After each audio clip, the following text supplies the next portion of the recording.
This episode of Around the Layout is brought to you by Spring Creek Model Trains. Family owned for nearly 25 years, Spring Creek is your destination for model trains.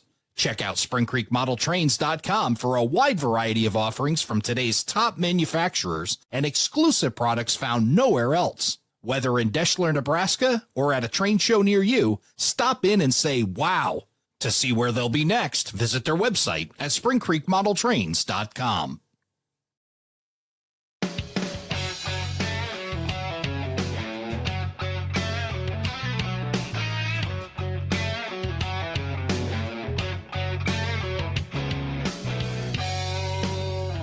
Well, hello, everybody, and welcome to Around the Layout, where model railroaders come to tell their story.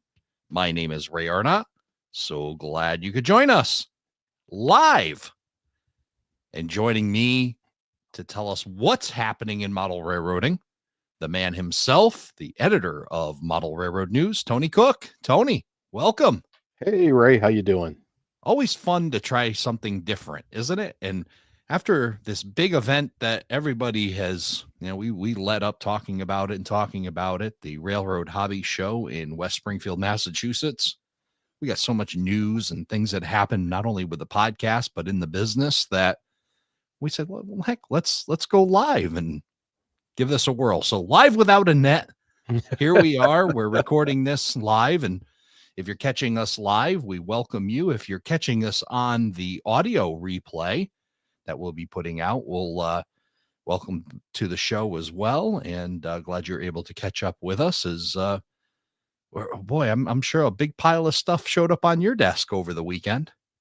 It's been a busy week, yeah, very much so. There was always a number of things I see ahead of the shows that are going to be announced, as they start putting materials together, but always a lot of surprises too on the back end of things. So yeah, absolutely. Yeah. Well, how'd you enjoy the show? The weather was good, I think. The weather was good. The show was amazing. It went by so fast. And, it started for us. I mean, we had prep going right up into it. And, the big announcement that we were giving away the 5 CSX heritage units from Scale Trains was certainly a big moment, but a lot of prep went into that, and especially at the last minute. So it had me moving pretty much all week. And then we went up Friday, we set up and got to see some folks as they were setting up. Always neat to see behind the scenes, like how much goes into setting up a show of 4 buildings and 350,000 square feet. It is a big orchestrated dance to put that show on. Absolutely. Absolutely. And I think I forget who told me, but in the last day I've heard that I think it was another attendance record. I've not heard officially from John Sacerdoti yet. He usually puts out information, but I think it was another big record attendance year. I have the number in front of me. 27,535 was the total population of the show. Wow. That's a combination of 2 days of door plus all the vendors counted once. He made that very clear on a couple shows that he doesn't count me twice being there Saturday and Sunday. I only count once. But 27,535 people. Amazing. The camaraderie is always the fun part. Just seeing these folks that I haven't seen really since last year in person, may have talked to them over the screen, and even people that, maybe I didn't even see them last year, meeting them for the very first time. Certainly cool. One of those folks was really neat to see was Rob Arsenault from Weather My Trains.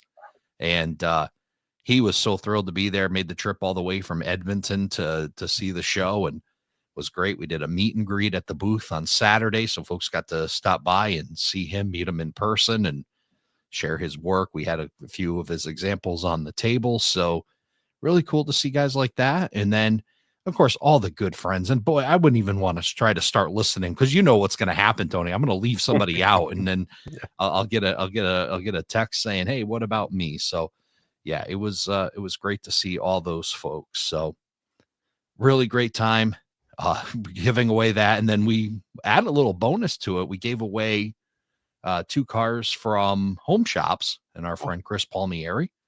So he gave us 2 cars to give away.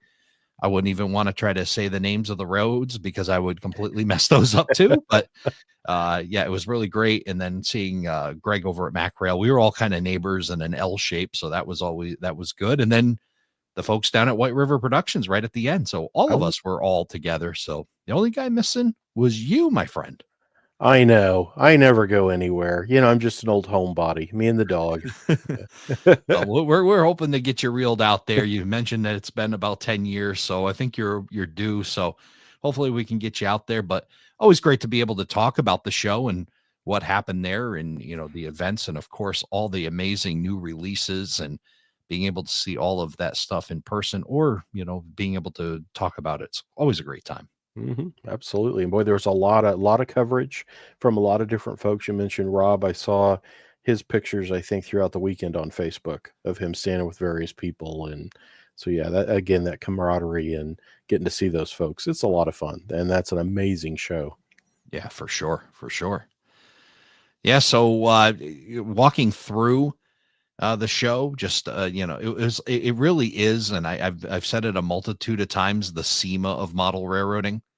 And it was neat. I was even witness to a couple conversations that won't get into the details, but a lot of the next new things are also happening, the next plans for things, and vendor A meeting vendor B, or at the end of the show, watching hobby shops go to vendors and taking some inventory and placing orders. It really is where business happens in model railroading as well. So not only, again, not only a train show, but also that trade show. So you get to see all the aspects of what's happening at Amherst. Did you get to go walk around much? Did you buy anything? Like, did you find any neat stuff or? So, yeah. So, what I had done is, of course I'm itching, we all itch for things. And the first thing I wanted to get was that new Aurora Miniatures, Transcana 50-foot boxcar. They had a 2003 and 2004 version. I wanted to find the 2003 version, and I found it at the fine folks at Making Tracks, and was able to pick that up. And then I went over to our good friends over at Spring Creek Model Trains. And of course, the Zuckers, they're so much fun, Mike and Jeff, and I met Mom, and Dad was busy running the cash register, and they had the whole team there because that's the Amherst show. They bring the whole team to get things going. But there was a nice, in fact, if you see above my shoulder, if you're watching live, there is another ET44 AC sitting above my shoulder. This is the CN version of it, the 3011. So normally is the Norfolk Southern unit sitting up there, but the CN one is sitting up there now. So a little bit brighter red in the studio. So picked that up from the folks over at Spring Creek. We're just seeing a comment come in from Late Night Model Railroad. It was great to see Joey there. Joey came and was great. He's got a great product, and I'm really looking forward to seeing more roll out of Late Night Hobbies. And it was great to see him again, as I was saying. But yeah, so I bought some cars. I bought another car I bought a Seaboard Central coil car from our friend Chris Palmieri at Home Shops. And I tried to make more time. And next year I am going to make more time. And you really have to, you heard me say, come with a plan. Well, I didn't take my own advice, and I didn't come with a plan. I kind of winged it, and I paid for that. I didn't get to see nearly as many people nor as many things as I wanted to. And as I was looking through a preview of what we're going to be talking about tonight for new releases, I was like, oh, shoot, I didn't even get over there to see those folks, and I missed them, or where the heck were they? Or yeah, it's one of those shows you have to go with a plan. And I said it, and I didn't follow my own advice. So in turn, I'm just waiting for 2026, where I actually take my own advice and I put some time aside to get out there and see folks. But amazing that amount that actually came and saw me, which I truly appreciate, and the people and vendors. And I'm just thinking of I saw Craig Fuller from Fire Crown. He was walking around. Yeah. He mentioned, we talked about him when they purchased Model Railroader, that, this was all a new hobby for him. And he was diving in, and he picked the right place to come to start learning about model railroading. Absolutely. So it was great to see him learning about the model railroading hobby, as he's now owns Model Railroader, of course. So yeah, lots and lots of great people. Awesome event. I could talk for hours about it. We don't have that much time, but I mean, it was just a great time. And of course, the dinners were all fun after events. That it's more than just the show. It's everything really, from Friday night to Sunday. By the time you leave, a whirlwind of things happening. So Mhm. great time. Absolutely, absolutely, and I think you mentioned the Spring Creek folks, and yeah, Jeff Zucker was telling me that, like, he and Mike flew out, and Dave and Deb were running the truck, and they're doing multiple shows. They're in the Big Timonium show is in Maryland this first weekend of February, and they're Right. there, and then so that's I think they're doing 2 or 3 shows. They've got, like, another yet, Indianapolis, sometime in later February. So, literally on the road for, like, every weekend for about a month. So, Wow. Wow. yeah. I wonder what the logistics of that. Like, they got to reload that trailer at some point. It must have to, like, I would think, yeah, I don't yeah. know. I don't know how they do all that, but boy, they certainly do keep busy, yeah. Well, they got the logistics mastered. We've talked about that when we've had them on the show. I'm very impressed. They had such a nice setup. They're always in the Stroh building. They're really the big draw of that building. They take up one half of the wall there, and they were having a great time. Boy, we had some great laughs with Mike and Jeff. We were laughing real good, and some lighthearted moments over there. And of course, I had to buy something, and I bought that locomotive from them. So I bought it from some good people, and glad I was able to connect with them. So, ready to look at new products? Let's look at some new products, because maybe our wallets will be recovered by the time some of this comes out. I mean, there were some really big announcements from a lot of folks, so it'd be really nice to be able to dive into all of this. I've got just a little bit of everything for us tonight. Some things that I'm sure that we've already heard about, to some things that we're still. Here it is, almost a week after the show, and I was still finding things that were a surprise to me. That it's like, oh, I didn't see that before. I hadn't heard that before. So we'll kind of run down our list of things, and then what you always post links for everything will be below uh, for people to go look at. Right. That's right. So those that are listening, you can see the link, but if you're listening, aroundthelayout.com/144 will be the link to go check out all of the info that we're going to share here tonight. And we'll kick things off. This is one that I only caught this today, and this was at the Katie Quality Products booth, and I did not realize that they apparently showed a new HO scale freight car project, and they had it in a tube on display, an early example of it, and it is a 50-foot flat car, 50-ton AAR flat car, so it would be kind of typical with the other cars in their line. The 40-foot box car, the PS1, was their first in the late 1990s in HO. And then they've got the 50-foot box car and like those wonderful little tank cars and the two bay hoppers. But this will be a new addition to their line of freight cars, and it'll be a fully assembled. This would be like a 53-foot, kind of general service flat car. So an interesting thing, and again, a surprise to me. I had not caught that before or heard anybody mention that. I think this was a picture that Otto Vondruck from Railroad Model Craftsman had caught and had posted that. Oh, nice. So yeah, interesting, nice to see a new car adding to that line. There's also a couple of new coupler things coming out. I know I had run the shelf couplers, which I think are for like tank cars. See the little bottom pin is added to the knuckle coupler. That there's a couple of different sizes of those coming out, and then the NEM, the European style that snap in place. There's Hmm. four different shank lengths and an adjustable height option coming for those. Those will be the NEM 363 couplers from Katie.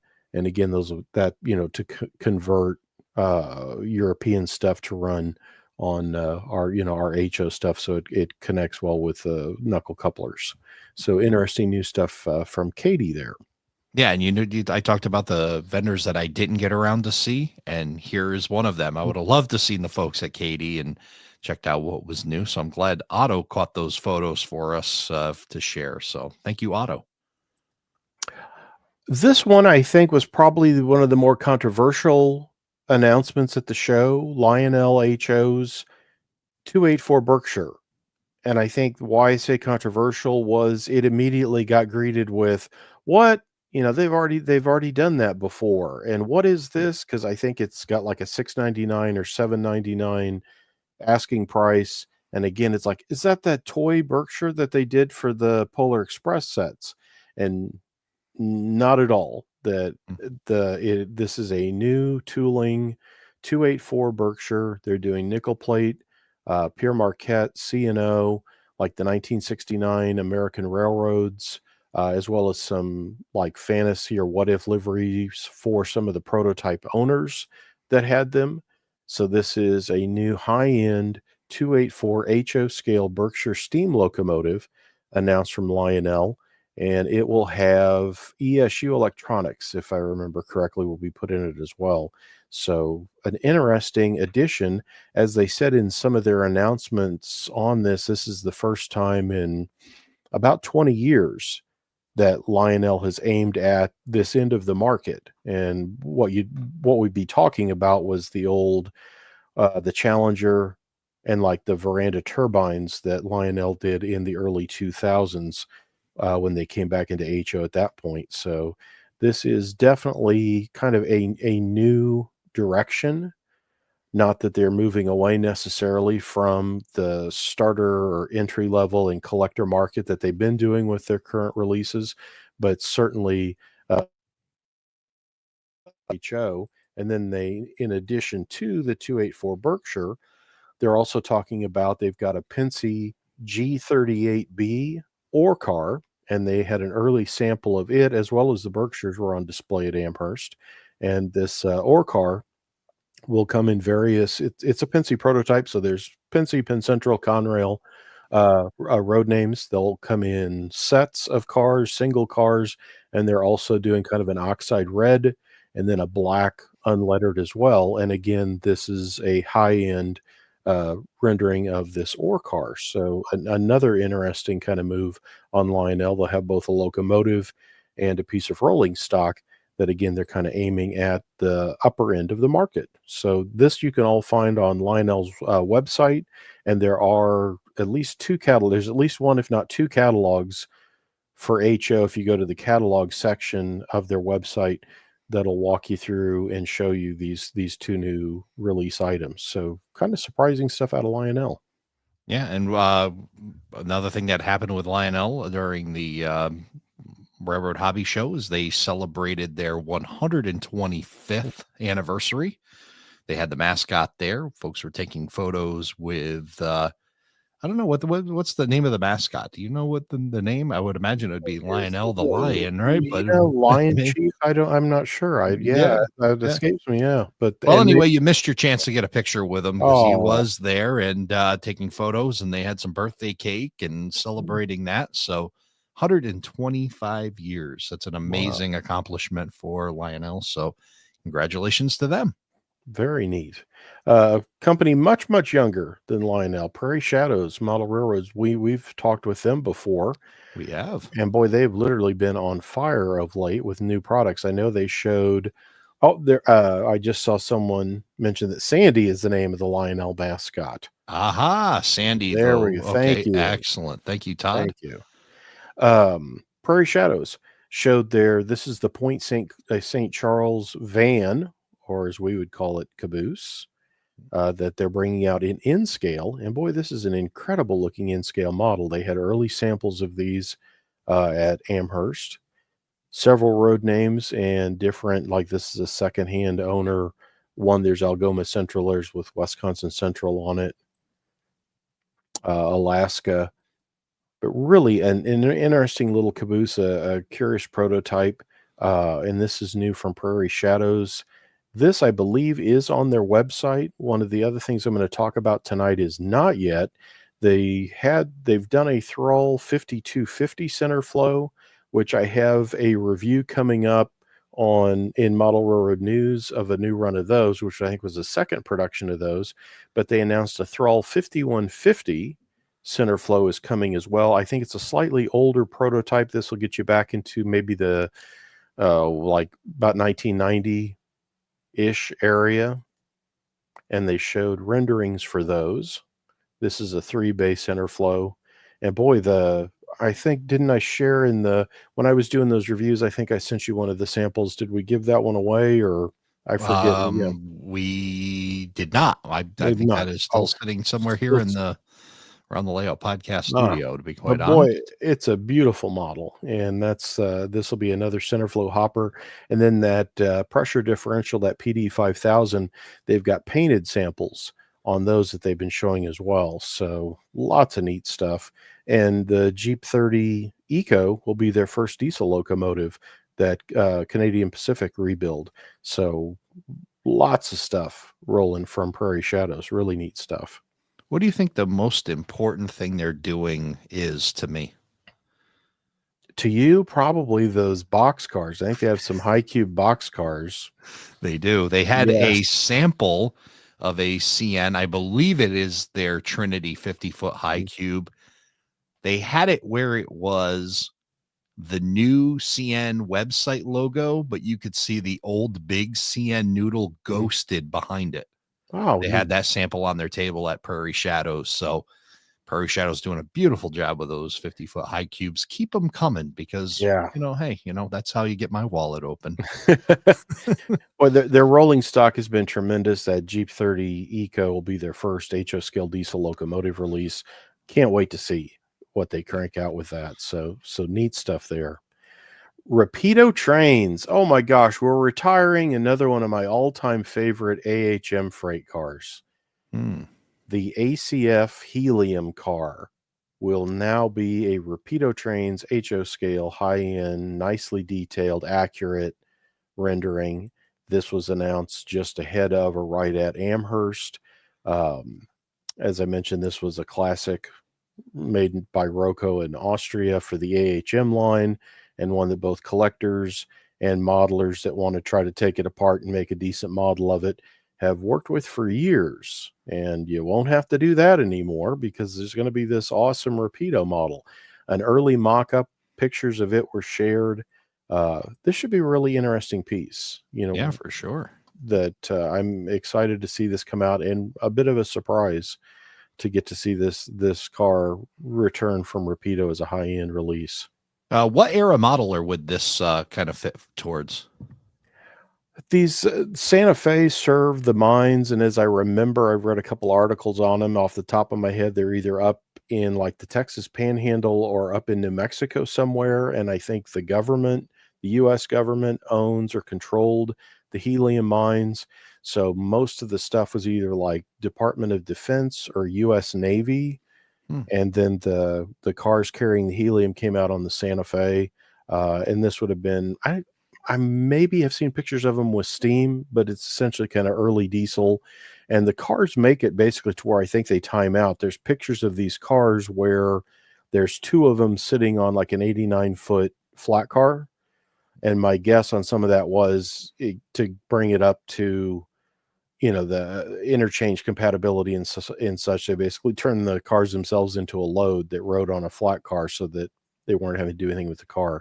So it's got a long range of prototype, eras to run, but very cool. I'm excited to see it happening. So yeah, definitely a conversation piece, something definitely different, to run around. You'll definitely see that car sticking out. Absolutely. Also, I just unpacked Rapido's BART set. The Bay Area Rapid Transit set showed up this week. I'm sending this set up to Kevin Holland, the editor of Passenger Train Journal. Will be reviewing this for Model Railroad News. But the HO scale BARTs are here. The two power cars, or the two in cars, are powered. And then they've got like connectors that go in between each of the cars that, also conduct the lighting between them all. It's a really neat set. I haven't done a lot of the testing yet. I did photography on them this week. But an amazing model. And from what I've heard, was a very solid, good seller for Rapido. So I'm eager to see what some of the modelers do with this once these are out in the wild. Those Rapido guys really like their passenger stuff. That's for sure. And they do a Absolutely. beautiful job with it too. And Absolutely. gals, guys and gals, I should say. Hmm. Yes.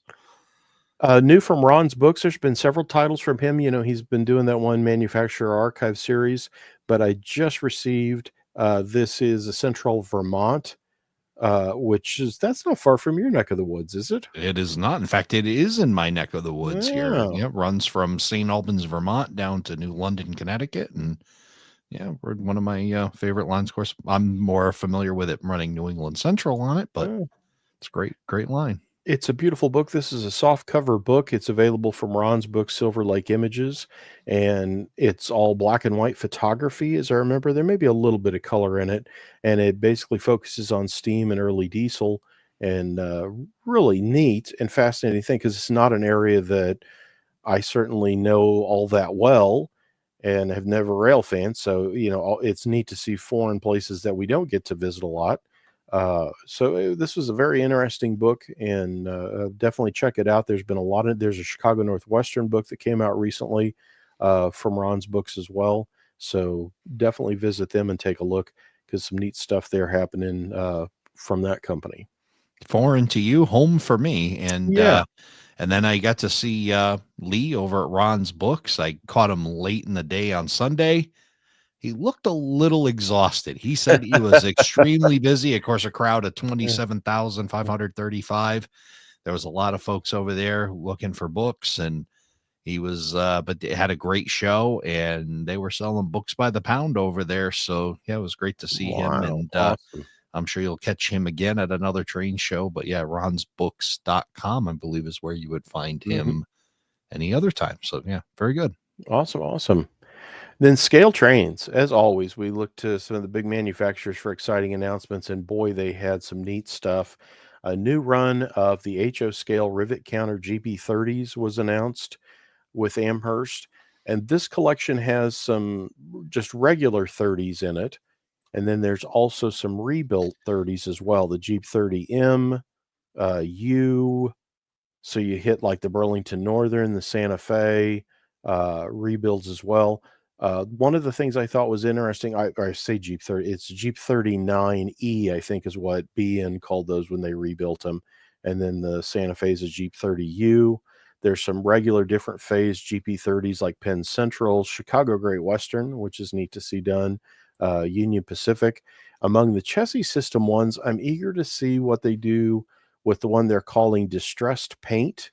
And I remember seeing some of these would have been in like the late 80s. I had a buddy that was at Purdue University in Indiana, and road trips out there, I would cross the CSX, and I can remember shooting some of these Jeep 30s. And the one illustration that Scale Trains shows of it is most definitely what I remember they look like, with the patch on the cab and the CSXT, and then the chassis paint kind of peeling away. So this is a new rivet counter runs. There'll be standard DC as well as DCC sound coming out in a range of Jeep 30s. And then the big surprise news was SD7s and SD9s in HO scale for the rivet counter line. And boy, there's some beautiful paint schemes in those, because that takes you back to the SD9's 1954, and the SD7's just a few years before that. So early diesel greatness, like the Black Way of the Zephyrs Burlington route. Scale Trains has nice renderings on their website that you can take a look at all these. And again, they're hitting both 7 and 9. Also some later looks, Conrail, and there's a couple of different Norfolk Southerns that you can see are rebuilds. Great Northern in the simplified Empire builder. So a little bit of everything for you there in SD7 9s. And if you're feeling a bit of deja vu of, didn't someone else? Yeah, someone else did. We've got SD7 9s and 10s, the Milwaukee rebuilds and Chicago Northwestern rebuilds are on their way from Rapido and landing soon. So that rule in the hobby of, we go from, although there have been other models in the past for the SD7 9, but we seem to go from there's not a great one on the market to multiple ones on the market. And boy, these will both be intriguing to see. Nothing like choices to be able, to be had. And it's funny you called it deja vu, and I was thinking it's deja vu all over again, which is another one of their sayings. And Scale Trains came out with their slogan, and I believe it was "A new era begins again," which Yeah. it was just so Yogi Berra kind of sound to it. It was like that's all I could think of is deja vu all over again kind of thing. But great stuff out of Scale Trains here. And I think I see Andy Dorsch, weren't they called Cadillacs? And yeah, I think on the Southern Pacific, the guys, because of the way they rode so nice, they rode like a Cadillac. Wow. And so yeah, the SP I think crews called them Cadillacs. But should be really neat to see. It's nice to see this getting the attention from both Rapido and Scale Trains to have, because with all the road names and as long as some of these lasted, like I say, in this group, we go from early diesel, like that Black Way of the Zephyrs Burlington route, up to a rebuilt Norfolk Southern that would still basically be out there today working in a yard someplace. So certainly room for both companies bringing models of those out. Yeah, for sure. The Scale Trains also has got a Trinity 7,500 cubic foot double door boxcar coming. This is the rib side that's got both kind of the checker pattern. You've got the vertical ribs that we're used to, and the horizontal, like stiffener ribs, are on the side of those cars too. They're doing two versions of this car. I need to contact and talk to Chris Bremley about it. I heard he's the project guy on this, and they're doing a rivet counter, and then they're also doing an operator version of the car. And looking at the two, they both looked really, really nice. It looks like the operator version has got a bit more molded on as far as the ladders and like the door railings on the two plugs. But boy, I thought it really looked, spectacular in addition to the beautiful rivet counter. And this is a popular car we see today. This is like a T-box, rail box, and then that new bright yellow Union Pacific with all the lettering placed up high. But both these were announced for Amherst rivet counter and operator editions of a Trinity. I think it's a 60 foot. I don't think it's a 50 foot. 50 foot, I think, is your favorite, right? But how come the 60 doesn't rate for you? I don't know. I think it maybe the length. I just something about that That short. 50? Yeah. Yeah, the short but high. I don't know. I mean, the 60 footers are cool too. I mean, just the kind of billboardy kind of looking thing to me. Like Yeah. even the 60 footers, but I don't know. They're just something. I don't know. A little bit more.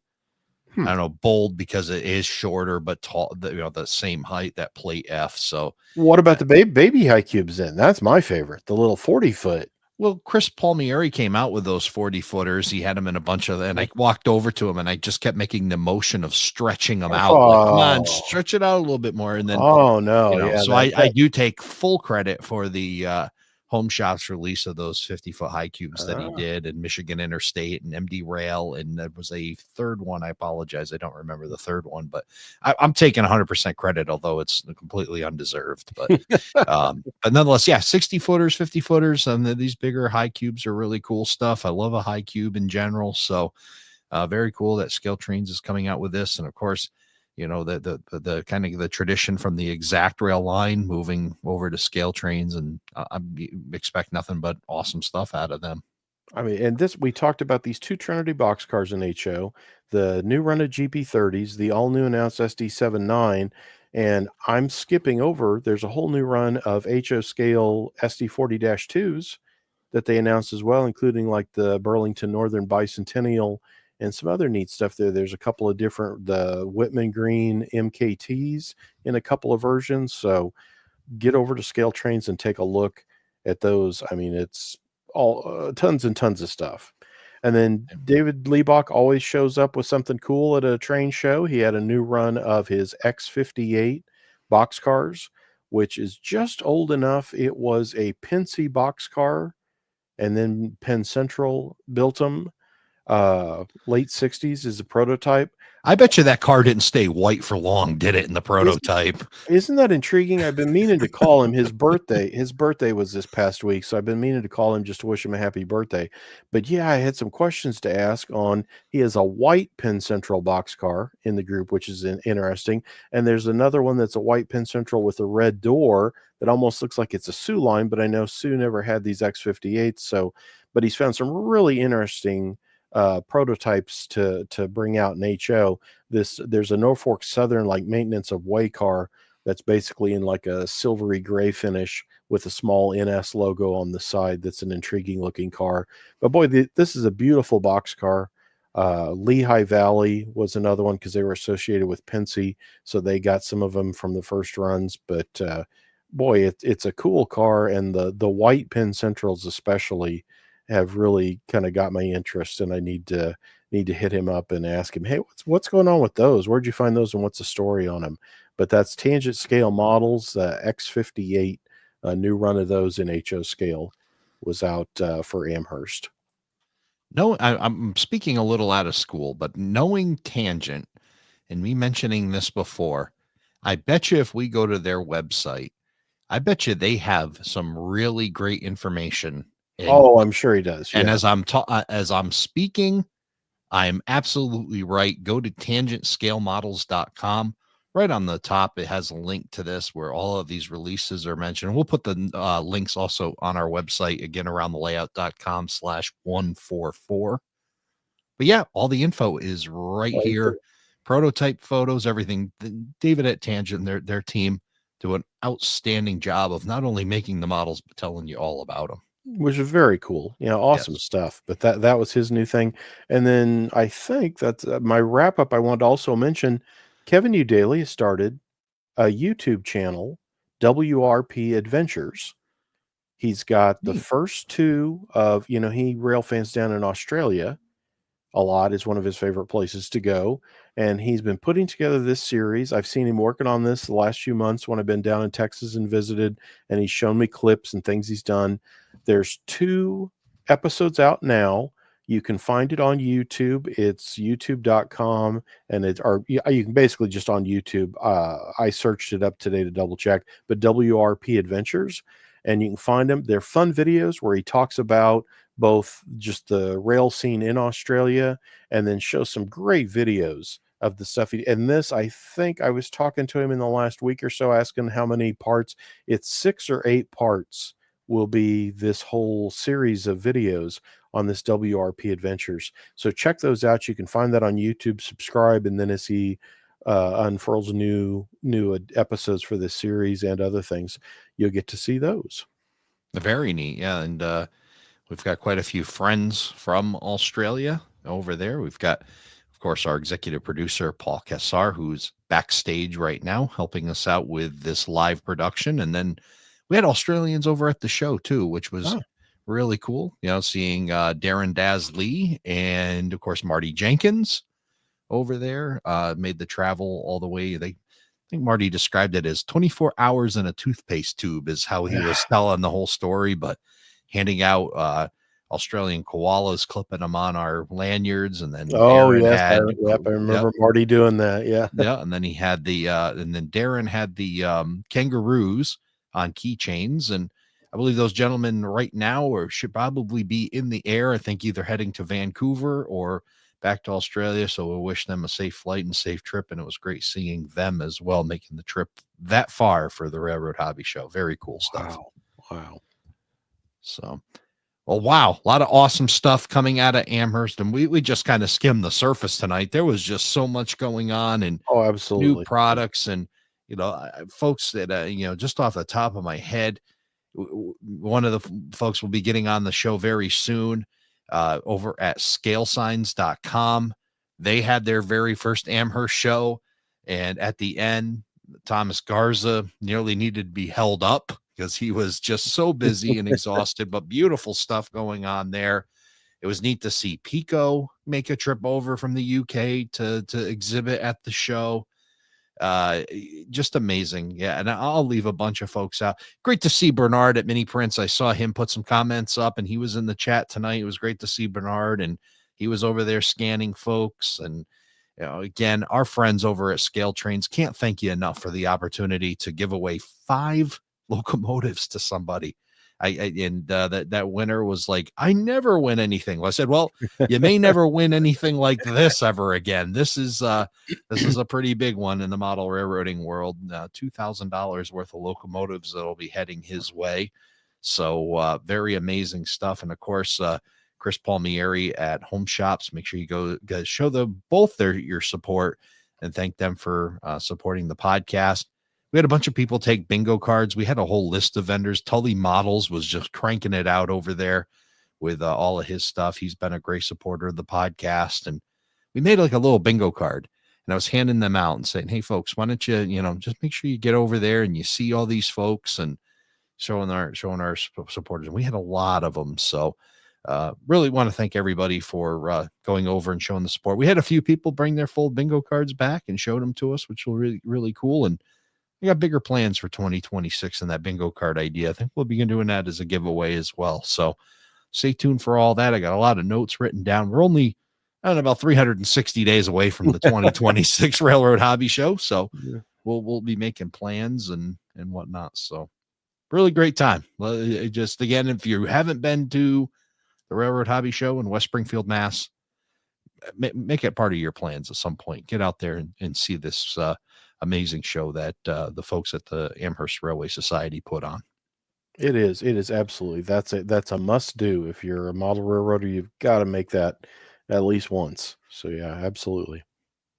So, well, I want to thank everybody who joined us live tonight to find out what's happening in model railroading. A little special, a little Friday night live. If you missed it live and you're catching it on the replay, thanks for tuning in. And Tony, of course, thank you for coming by and telling us what's happening in model railroading. Absolutely right. Appreciate it. Appreciate the opportunity. Have a good night, everybody.